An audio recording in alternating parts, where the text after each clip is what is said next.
eh, dos factores que están centrales en la discusión. Una es que se argumenta el tema de la baja productividad y nosotros decimos que eso es equivocado y erróneo, porque no se puede demostrar. Nosotros tenemos estudios ya muy elaborados y aquí nosotros demostramos que donde más se trabaja es donde menos se recibe la clase trabajadora. Y también el otro factor que se argumenta es que los países donde más desarrollo hay, se trabaja más y es inverso. En los países desarrollados es donde se trabaja menos y el trabajador recibe más. Y en los países que se llaman subdesarrollados, como el nuestro, se trabaja más y el trabajador recibe menos. Yo he explicado también que de la masa de la composición de la riqueza, en el caso de México, el 70% de esa masa de riqueza que se produce en México, el 70% se queda en el capital y el 30% en el trabajo. Y solo es compararlo con Estados Unidos y es inverso. En Estados Unidos, el 70% de la masa de la riqueza que se produce año con año se queda en el trabajo y el 30% en el capital. Ya no se diga el tema de los Países Bajos, que ahí está mucho más corta la brecha de desigualdad. En el caso de México es mucha, y este mecanismo de permitir que los trabajadores mexicanos tengan un descanso mayor ayudaría a que incremente el tema de su rendimiento laboral y, por lo tanto, si hay incremento del rendimiento laboral, sin ninguna duda elevaremos nuestro grado de competitividad como economía.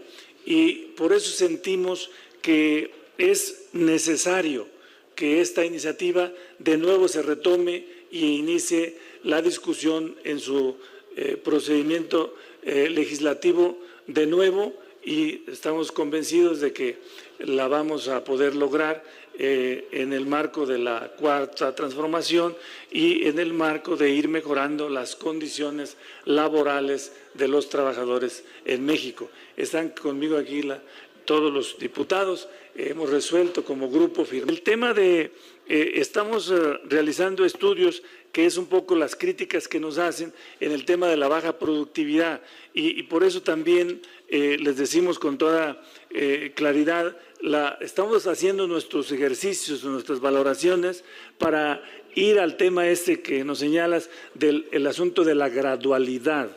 Ese es un tema que está a debate porque unos sí plantean que vayamos a un tema de gradualidad y otros, como nosotros, planteamos que no debe ir a un tema de gradualidad, que debe ir a un tema definitivo. Y entonces estamos en esa discusión, en ese debate. ¿Nos da los puntos centrales de la propuesta de cambiarle tal párrafo a la reforma?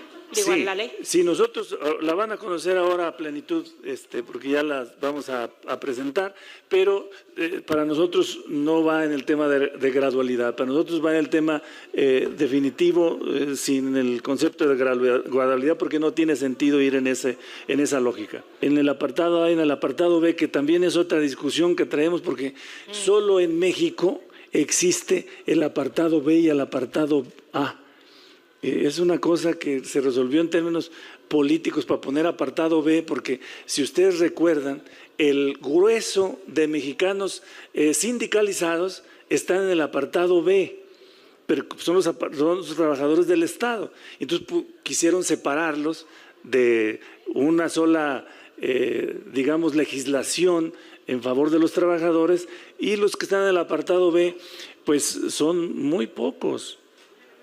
Nomás para que tengas idea, En México solo el 7% de trabajadores del país está sindicalizado. Hay una cultura sindical escasa.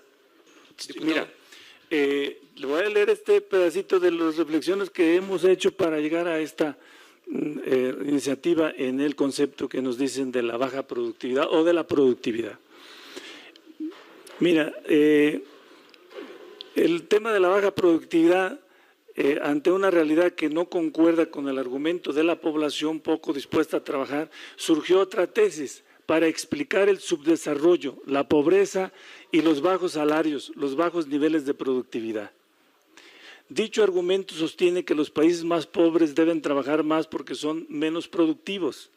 En cambio, los países más ricos pueden dedicar menos horas al trabajo, además de tener salarios más altos, porque producen más bienes y servicios con menor esfuerzo, gracias a mayores niveles educativos, a una mayor dotación de capital físico y sobre todo al papel del trabajo técnico.